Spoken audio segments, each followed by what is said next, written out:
এক মুরব্বিকে দেখতেছি আপনার নিজের সেফটি ছাড়াই কাজ করতেছে, কাটিং মেশিন কাজ করতেছে। তো জিজ্ঞেস করলাম যে আপনার হ্যান্ড গ্লোভস কোথায়? পরে মুরব্বি হেসে দিয়ে বললো যে পরে নেই। তারপরে তার হাতে হ্যান্ড গ্লোভস দিলাম যে পরে নেন। আসলে যে যেখানে কাজ করে নিজের সেফটিটা আগে চিন্তা করবেন। সেফটি ছাড়া যদি আপনার একটা ক্ষতি হয়ে যায়, আজ সারা জীবনের জন্য আপনার ভুগতে হবে।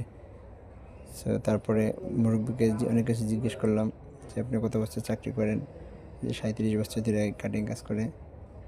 সো জিজ্ঞেস করলাম যে বাড়িগিরি করছেন কিনা 37 বছরে? না না, কিছু করতে পারিনি। আসলে গার্মেন্টস জব করে বাড়িগিরি করা যায় না, মোটামুটি দিন আনি দিন খাওয়ার মতো এই অবস্থা হয়, এভাবে চলতেছে। যাই হোক, যারা যেখানে কাজ করেন সেফটি ছাড়া কখনো কেউ কাজ করবেন না, কারণ সময়ের চেয়ে জীবনের মূল্যটা অনেক বেশি। আপনার যদি কোনো একটা অঘটন ঘটে যায়, কোম্পানি হয়তো বা কিছু আপনার হেল্প করতে পারে, কিন্তু সারা জীবনটা ফিরে দিতে পারবে না।